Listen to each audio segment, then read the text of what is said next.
411 Live. Where you can learn about issues that impact us every day. State of world, 411 Live. Real people, real talk. Made to help people in our community in every way. Boy, your girl, 411 Live. Wisconsin is a hub for sex trafficking. Why? Because you can find cases in all 72 counties. Milwaukee is third in the nation for child sex trafficking. And it has also been called the Harvard School for Pimps. And with all of that, the victims, their loved ones, there is a lot of trauma. Thanks for tuning in. This is the 411 Live. Real people, real talk. I'm Beverly Taylor. We are embarking on a multi-part project that looks into all aspects of sex trafficking and the healing process from that trauma. We are trying to make sure that there is a conversation about this, and the conversation continues. And we also want to bring awareness to this issue. Now, today's topic will be trauma, a trafficker's currency, how they use and capitalize on the trauma of their victims. Throughout this podcast, we want you to be involved too. We want you to send in your questions, write your questions, and give us comments and tell us what you think. There is a lot to discuss in this, and I'm not going to do it by myself. I have two fantastic guests joining me. Psychologist Kweku Akyirefi Smith. How did I do? How you did great. You did great. With Blacksmith Consulting. And we also have Jolanda Rodgers, founder of Talk Consulting. Yes. Thank you both for joining us. Thanks for having us. We have a lot to talk about, and you two will really add a lot to this conversation.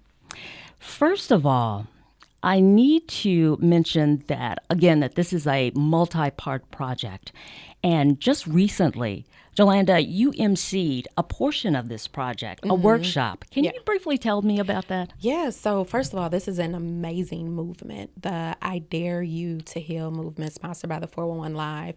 And so what we did was we brought community members together and we put the challenge out there, like, I dare you to heal. And in doing that, that means finding someone in the community that has experienced trauma. We brought different organizations together to serve as lighthouses in the community. Like, if you know someone that's in the middle of processing, here are a few counseling clinics that you can go to. Here are other behavioral resources. We also had some churches in the community to support. And then we were so fortunate to have Nancy Yarbrough. She is the executive director at Fresh Start, and just an amazing pioneer in the city. She has an incredible story, doesn't she does. So powerful.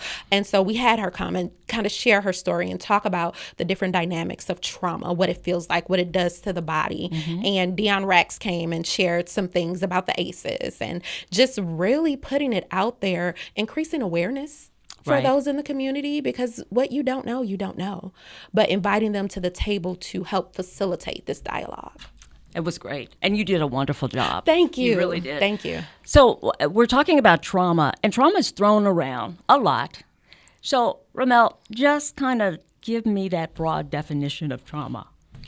Well, this is the thing with trauma. What traumatizes one person may not traumatize another person. So when you look at it, it's very hard to define. But when we look at it from a clinical standpoint, it's something that leaves an indelible mark on your hippocampus. And what does that mean? It's something that you've experienced, either experienced directly to you, someone you love, or that you've seen that left a negative experience on you. And that negative experience has caused you to do one or two things, either to try to avoid that situation altogether. So sometimes people have triggers and not even understanding what it is, or you can't get away from it. It invades your dreams. It invades your sleep. It invades your everyday just thinking and whatnot like that. You're just bombarded with these thoughts. So when you have a person who've experienced something and then they have this ability to want to avoid anything that reminds them of it, or they have this persisting thing that comes in, that pops in their mind when they want, those are the signs that we start to say this person can particularly be traumatized. When a traumatic event happens, usually we wait like 30 days before we'll even diagnose it, it because it's in an acute state to see if it happens. But now after that 30 days, if things continue to persist, that's when we know that it's an issue. But this is the thing. What's traumatizing to one person might not be traumatizing to another person. And certain things that we think should be traumatizing, some people can walk away like nothing happened. And then something that we think is minor, that's innocuous, could be extremely traumatizing to a person. So we can never tell a person that a specific event or situation that they went to should or should not traumatize them. Right. And the other thing, too, and we talk about ACE, and we'll talk a little bit more about that, too, but that adverse childhood experience, I guess everybody's had that. No matter what socioeconomic group, what race, what ethnicity, or whatever, we've all had that. Something within our childhood that had some kind of effect on us. For sure. And I think one of the biggest things is you are absolutely right. Everybody has experienced trauma. What's traumatic for one person isn't traumatic for the other, but how that trauma is then handled and resolved and addressed really has just that major impact on how the individual continues to function throughout life, what their different vulnerabilities end up being. And I think that's something we really have to look at when we talk about just human trafficking and some of the trauma that's considered currency for that. I think that if some of those things are handled and addressed, like it doesn't really become currency, you know? Right. And then, depending on the experience that a victim had earlier, before the trafficking, that kind of, that plays a role in their vulnerability to be a victim. I was thinking about my own personal experience. Not too long ago, we had a 14-year-old to come into our home, and we were going to help. There were some family issues, so we were going to help, and she was going to stay with us. And we went through that honeymoon phase. Everything was good, really nice. And then things turned, and I saw anger. This was an angry teenage girl. And so we kind of talked about it or whatever, and then it hit me, and I looked at her, and I saw me. I was an angry teenage girl because my parents went through a horrific divorce, and I took it really hard. That was years ago. I thought I was over all of that. But then I started to really look at that and how I dealt with it back then, closing myself off, not letting a lot of people in, not trusting too many people, that kind of thing. And then I started thinking about my life now. And I thought, I do sometimes put that wall up. And I know where that came from. So now that I know, with this awareness, I can work on that. But you just don't know what that from back there is doing to you today sometimes, right? For sure. And so, ironically, that's how the ACE study actually started. They weren't doing a study on adverse childhood experiences. They were doing a study with some white ladies who were obese, and they were having trouble losing weight. And they couldn't figure out why they couldn't lose the weight no matter what they were doing. And so as they started to, ask them questions and ponder and things of that nature, what they started to recognize is it went deeper into their childhood. And so if you look at the ACE, it's not only about mental health issues, but it's also physical health issues, also extreme behaviors and whatnot like that. And so once they started to put all these things together, they said, wow, this is more than just this right here. And then when they did it on the study, this robust study of over 17,000 people, what they stated is, wow, if you have more than 4 of the 10 ACEs, you become extremely vulnerable for other life issues. And one of the things at the tip of the iceberg is early death, but it's because of all of the extreme things that you do before. So now let's take that in combination as we speak about human trafficking. The average child pedophile will molest over 300 people in their life. Are you kidding me? The average child molester will average over 117. And so we have to differentiate between that, because a child molester is a person who will still have sex with adults, but still also mess with children. And that's sort of like Jerry Sandusky, because people say he was married, he had a family, and whatnot, how can he do it? But a pedophile is that person who is strictly towards children. Yeah. But now this is the thing. If they can have that many victims, why is it? because people don't say anything, and we talk about what things swept under the rug. We talk about currency that people can use. So when something happens specifically in the family, we're not going to talk about this. What happens in the house stays in the house. We're not going to talk about. It's almost like it didn't happen. And now when you have that person who was abused, they become more likely to be abused as an adult. They become more likely to be involved in domestic violence. They become more likely to be involved in other type of behaviors that are very risky. So that goes right into the ACE. But a person who is a trafficker understands that, and they play on that. Right. So they first come in as a friend to help you, to talk about things that was never talked about before. But then they find out all of your secrets and all of your vulnerabilities, and then they flip it and use it against you. And you know, sometimes we have, say, a 21 or 25-year-old who becomes a victim of sex trafficking. And people from the outside look at that and go, 25 years old, how could she become a victim of sex trafficking? Well, you don't know what all of this she's carrying with her and what that trafficker saw and what that trafficker just eased right in to take care of and to stroke and to just weave her. Yeah, I mean, and see, when we say traffickers, I want us to make sure that we give a full umbrella of trafficking, because it's not just the quote unquote pimps that do that. We look in our society, there's many traffickers. Yeah. You look at our government, just honestly, who do they take in? Young men and women that they can shape, because from just neuropsychology teaches us that the brain, the prefrontal lobe, the prefrontal cortex does not fully develop till you're 25 to 28. So between that time, even though you're granted adulthood at 18 years old, this emancipation, it's not a real emancipation from a psychological standpoint. So if your prefrontal cortex, and that's the part that deals with problem solving, decision making, being able to have delayed gratification, doesn't really kick in till you're about 25 to 28. And that's why we see that big jump in maturity from different people. Traffickers understand that too. And so a person who's 23, 24, in the eyes of man, we see them as an adult, but biologically, this person is still growing into who they're going to be for their adult brain. Absolutely. And just listening to you reflect on that, and we think about the brain development. So one part of what I do through talk is inner healing counseling. And a lot of what I see is that people come in with trauma that's time released. So it's always been there, but then they have a child.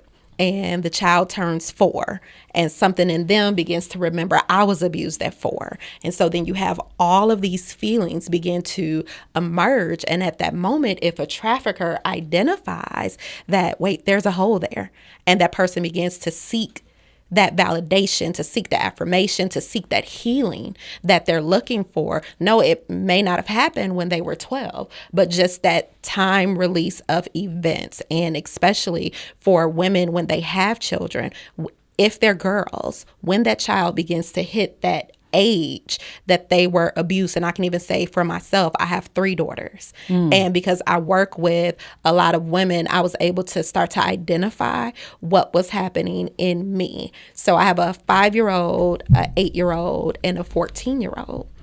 And each of those ages have been pivotal in my life in terms of sexual abuse. So the other thing is too, when we talk about the ACEs and just talk about that score, just that element of resiliency. So he mentioned just how the trauma is like that gateway, and that there is the higher probability of being trafficked, of being in a DV relationship. I did a training with a social service agency here, and I shared my story with them. I didn't tell them it was my story, but I read it. And then I said, so let's talk about, what does this person's life look like? And they began to say, oh, she was probably definitely, a victim of sex trafficking, no opportunity for post-secondary education, in a DV relationship. And they just gave all of these things that would be typical for the history. And so then when I revealed, that's actually my story. And so none of those things are necessarily a part of my journey. And there was just like this Right. in the room. Yeah. So how do we get to people with that depth of trauma and dare them to heal so that the access that a trafficker would have to tap into those wounds is no longer there? Very good. Very good. We're going to take a break. We're going to come back. We have much more to talk about. Continue to give us your comments. Tell us what you think. Questions. We welcome that. We'll be right back. Stay with us.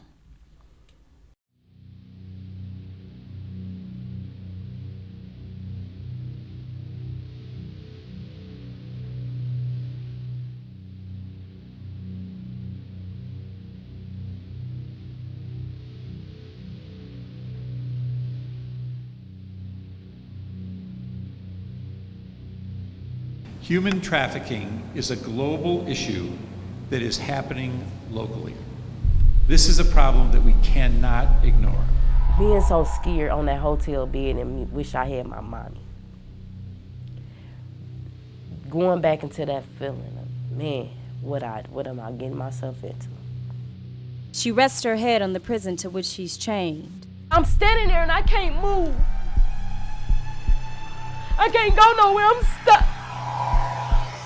Drug into this spider's web, and she can't untangle herself to freedom. Him telling me how pretty I am and what I can do to trick guys out of money and what I need to do and how much money I need to bring back, and him making me change into different lingeries to take pictures of me to put me on Craigslist. Now I'm a product to be sold. Beneath this ground we walk is a hell of movement in a forced direction.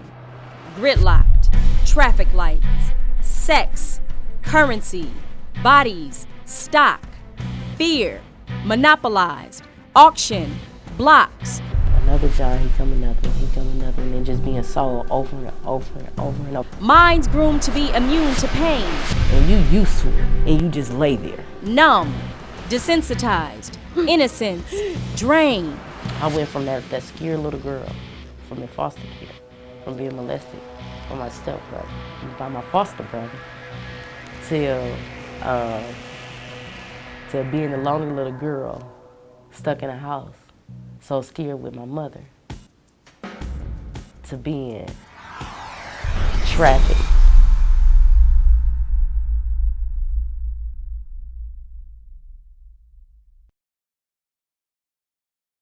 Welcome back. We are continuing our discussion on trauma, a trafficker's currency, how they capitalize on their victims' trauma. Again, joining me, psychologist Ramel, Kweku Akyirefi Smith. I always take it slow. Yes. With the Blacksmith Consulting, and Jolanda Rodgers, founder, executive director, Yes. the whole bit of Talk Consulting. Thank you both again for joining us. We stopped and we were talking about the victims and talking about them with children and things like that. And what popped into my head, too, when we talk about the trauma of the victim and then the children, and the children reach a pivotal age that the victim remembers from their own childhood and the snowball effect. And the fact is, a lot of the sex trafficking victims have children. And they have children while they're being trafficked. And I've seen statistics saying maybe 3 as an average children. So the children are in play, and if their ages, as you mentioned, trigger something in that victim, man, it's snowballing, because how is that child reacting to their mother's reaction to them? Right. It's, it's all psychological here. Well, even biologically, you speak of it. If you talk about any horrendous activity, you think about the Middle Passage, or you think about the Holocaust or internment camps. When a woman is pregnant with a girl, she's actually pregnant with her granddaughter also, because that girl has all of her eggs in her at the time of conception. And most people don't understand that. So that's 3 generations right now that's being affected. So when we talk about how DNA is altered, when we talk about how different things happen, that's that epigenetic above the DNA that causes different things. So now there's a propensity. We always talk about genetic predispositions and whatnot for different things to come out where they're easier. But also when we start to talk about parents and they go through certain things, sometimes we bury things in our subconscious and we don't remember. And then when something happens at that time, it's like weird to see, because a person can be at work and they can function as a 28-year-old. But then they get to a different situation and they function like a 6-year-old. And they say, well, you're at your age. But what it is, sometimes people are caught in a state of arrested development because something happened and it stopped their growth from that time, and it was just shut down. And from a subconscious thing, it's a protective feature, because if you think about it, it can be too painful to deal with. Right. And so when you're reminded of it, you have 2 options. I can deal with it and try to heal and try to go, or I could bury it deeper where I don't want to. And what happens so oftentimes with a lot of our families, with a lot of men and women who've been molested, once they find out about molestation, they can't even talk about it. And the reason why they don't want to talk about it is because it would bring other things up from them. So having things like, I dare you to heal, these type of movements, let people know that there is hope, because a lot of times you talk about the responders, which was just absolutely wonderful. Most people get shut down when they say something, then they learn to be quiet, and that's why they become multiple victims. But if that first responder can say, hey, I don't want this to happen to you. Maybe this is the time we can heal together, but I understand there really is light at the end of the tunnel. Then people become more likely and open for different sources. But most of the time, people would go places and they didn't get help. In fact, it would get worse. And so they learn to just be quiet, not to talk about it. Right. So, Yeah. And that silence, that festers. Yeah. oh, yes. It causes all these things to Yes. fester, and it gets worse. Hence, talk. Yes, absolutely. Tell your story, accept your truth, learn your identity, know your strength. My life drastically changed when I realized the power of my voice and the power of sharing my story and the power of understanding that I now have control over the decision of whether or not I'll be silent. And so what's crazy is that growing up, my cousins would sing, the Homeboy song, "You Talk Too Much," right? Yeah. So no pun intended, I've used it and now it's a business. So thank you. But the reality was I didn't talk enough. And culturally, we're taught the whole thing. What goes on in our house, stays in our house. And then that responder, if they have been traumatized, and they are the first one to witness or to hear of a child's traumatic experience, they don't even have the capacity to respond to that child with what they need, because all sorts of things start happening in them as they're looking at themselves. And sometimes it's a shutdown. Sometimes it's, nothing's wrong. And one of my experiences, the person that I told, like, there was evidence of abuse and they threw the evidence away. Wow. Yeah. And so for a while, I didn't understand, like what that meant, but I learned to them throwing away meant that it didn't happen and that it was over and that it was done. And so for me, having that experience with the first responder said that when things happen, you throw them away, they're done, you sweep them under the rug, and then you keep going. So when I address the situation with the responder, the first question I ask is, are you okay? Good. And that's important. That's so good. that you have the capacity to respond when you need to. And if you're not okay, how do you set what's in you aside to deal with the trauma that's in front of you? That's good. Yeah. That's very good. So how do you, because when we talk about trauma, going back to the whole trauma thing, there are different aspects. Some call it, I heard of the trauma bonds. When the victim becomes a survivor and they've stepped out, but then they go back. And there is that, I think some of it has to do with being trafficked at a young age, possibly not getting their schooling, not having a lot of resources, and thinking, okay, this is hard, but I know what it's like here. So I'll just go back. That trauma bond, thinking, okay, that trafficker understands me. Mm-hmm. That's a psychological thing, too. No doubt about it. I mean, even if you're not a spiritual person, it's biblical. You think about when the Hebrews left Egypt. Right. They started complaining. That's they good. said, we want the cucumbers and we want this, but you wanted to win. But it was those little bitty things. And what you also have to remember is that from a psychological standpoint, it's what we call Stockholm Syndrome. Yes. And if we've all seen, Denzel movie, we love Denzel. And remember when his son needed a kidney and he said, I'll die for my son, but he kept people hostage and he kept the hospital. But we fell in love with him because it was still something appealing about what he wanted to do. Yeah. And what people don't understand, that most traffickers are beautiful. They're very charming. It's a false charm, but for a person who hasn't had anything, it's there and it pulls you in. And guess what? Like you said, I have bought you some food. I have listened to you. I have let you cry on my shoulders. I have protected you during certain things. So it's like a kind of paradox. It's like, I like you, even though I know you're not good for me, but They didn't do anything, and because the trafficker can now tell you lies and convince you and spoil you about the people who really love you, they weren't really there for you. That's why you were with me in the first place.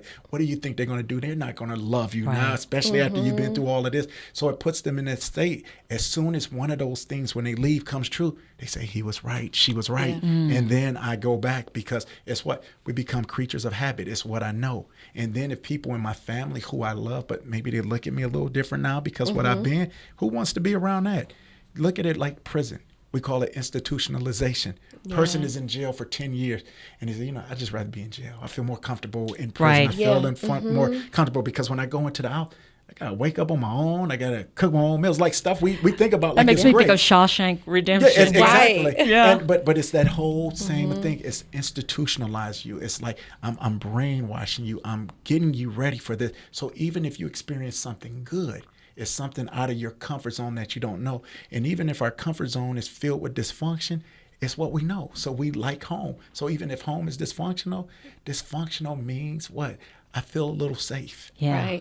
Right. Yeah. And there are some people like that I talk with, they can't live in peace. Yeah. If things are quiet and nothing's going They'll on, create that chaos. They will create chaos. Absolutely. They need an element of drama. They need something to feel safe and to feel normal, because their life, what has been normal for them, is trauma. Is chaos. And I mean, think Is about chaos. it. I grew up in an era where men could hit women. And it was acceptable. In fact, I remember hearing some of the older women in my family say, if that man don't hit you, he don't love you. And so when the woman got hit, even though it was dysfunctional, it was like, oh, okay, he loves me enough where he's jealous, or he loves me enough where he cares. And I took him to an extreme. And then where women would even say, well, I pushed him here, I shouldn't have did that. And, you make those excuses. But we drill those things into some of our children's head too. And even nowadays, there's some things that's being drilled where we say, wow, I can't believe that. But not only do we have to contend with our family's possible dysfunction,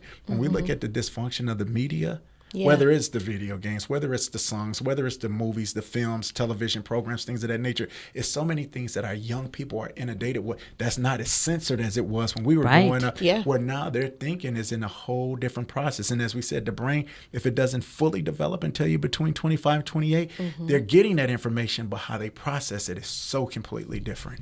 That is so true. When I was a kid, it was go outside and play. We were out. Yeah. A lot of these kids do not do that. No.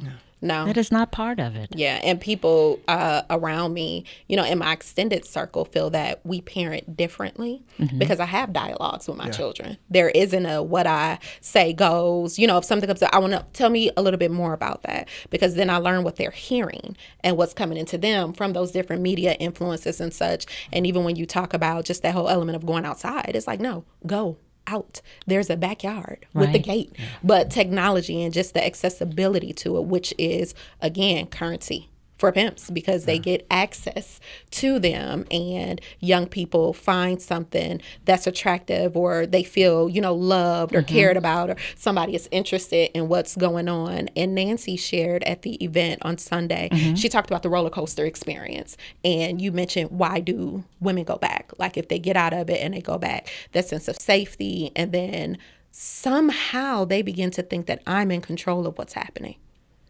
But like they're not. I made that choice. I made that. I'm doing this because this is what I want to do. Right. And not this is what I'm being trafficked to do. But in a roller coaster, she talked about how it's going to drop. You're going to feel sick. You may want to throw up. You're going to feel all of those anxieties, those biochemical changes, but you get on anyway. And then when you get off, you're like, woo, let's go get back in line to try it again. And that's literally some of the processes that people experiences. That just blew me away.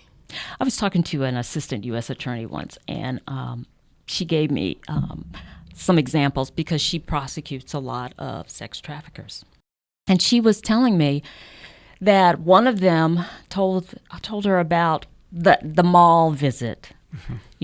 Going to the mall, seeing a group of girls together, watching those girls, seeing how they interact, looking for that girl who's kind of in the back, who doesn't talk as much, who isn't as into it. And he's going to walk up to those girls and say something to them like, hey, or you look nice. Now, the girl who's, she's okay and she's self-confident, she might give them a look, walk away, or thanks, and go on. But that girl who's vulnerable, who's needing some affirmation, she's going to look at them and thank you. She's going to look down. And that's the one he's going to go after because he sees that vulnerability. And so we also have to understand it's even more intricate than that, because what they've become smarter is you talk about the mall experiences, they'll have a young girl in middle school to become a recruiter. Yep. Yeah, I've heard of And that. so, you have all your friends and they'll see what you have. And in a materialistic world, we want this. I would like to have that. I want those finer things. Well, how did you get it? I worked at a middle school, did some work with a middle school, and it was a mother who came complaining. She was like, I send my daughter to school every day. Why does she have all of these absences? And they said, we have her here. No, she's here first and second hour and seventh and eighth hour. But from third through sixth, she was gone. What she was doing is she was leaving, going to the trap house. And what she would do is periodically bring another one of her friends with her. And the traffickers would make money off of them during the school day, send them back like nothing had happened. So it's happening like right in broad daylight. So when you talk about like the mall experience, what we have to look and see is because they understand when an older person is around that, you're going to get a different look from some people, and maybe the police in the mall or a conscious person or whatnot like that. But so they become so sophisticated where they say, hey, let me put my person to infiltrate that's right inside of this group and to recruit for me. So when we talk about recruiters and you talk about that choice and control, I'm not being manipulated. I'm the one doing the manipulating. I got her to come, not understanding it's a pyramid kind of a scheme, if you will, and whatnot. And they're in the middle of it. And because they are so young, they are so gullible, they are so prone to want attention or to want some material thing, these are some ways in which you can get caught up in the game. That's scary.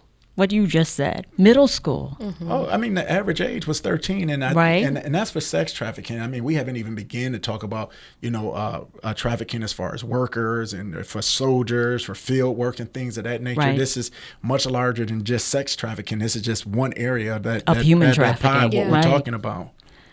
That's amazing. That's amazing. So, what do we do? It's a big issue, but there are things that we can do as a community, maybe to help these folks not be so vulnerable, maybe to give them the encouragement that they need, maybe be that voice for them, whereas they don't need it so much for that trafficker that comes in there. I mean, if we're being honest, it's going to be difficult, but nothing's impossible. When you look at how much money trafficking brings in worldwide, over $32 billion a year, and that was 2014. I don't know if they've released anything newer since then, but from all of the Polaris stats and whatnot like that, they still use that number, 32 billion. So that's just right under guns and drugs. And so when you start to think about that type of illegal business, you say, how do you stop that when the biggest day of human trafficking in the world is the Super Bowl? When you start to think about how many people are involved in it. And if we're just being really totally honest, you say, how do we do it? Well, a lot of our police officers are involved in trafficking. They take a winking eye toward it. They participate in it. So when you have people in high places who are supposed to be doing the protecting, who are actually involved, it makes it very difficult. So what it entails is that everybody who is a citizen, who is caring, who is concerned, say, I might not be able to stop it all, but as Dana World Patterson said, she said, one less. What can we do to keep doing everything we can? But when you have something that this big, you have to have something extremely revolutionary. I mean, you think about even like Prohibition, when the nation seemed to have a bit of a soul for a second to say, at least we're going to stop alcohol. But what happened? The underground thing went so large. Well, then what happened? The government said, hey, we can make money from this too. Yeah. And so the question becomes, well, when does this become Amsterdam? When does this become parts of Las Vegas and whatnot like that, where it can be regulated? And we've already seen it in strip clubs, because that's a part of trafficking where it comes. But these are legally governmented, regulated, funded programs. That is so true. Yeah, absolutely. I think what we're doing right here, having these It's a tough start, conversations, yes. Being willing to say that I'm not going to stand by and just, be okay with it, which is, again, in the message, the Responder series, I call on every adult to be a responder to childhood trauma.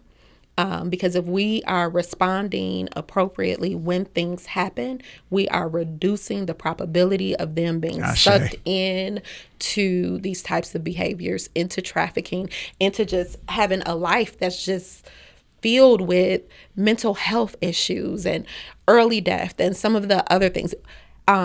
Health concerns and the whole fibromyalgia thing that's just like a huge uptick, in which it's basically overactive nerves. And so when I talk to people that's saying like they're having issues with fibromyalgia, first thing I ask them is, what's getting on your nerves? Interesting. Let's talk about that. But I mean, it's been willing to have these conversations. I really think it is, in charging adults to be responsible, not just for what's in your house, but for what's in the community. I'm going to stop you right there.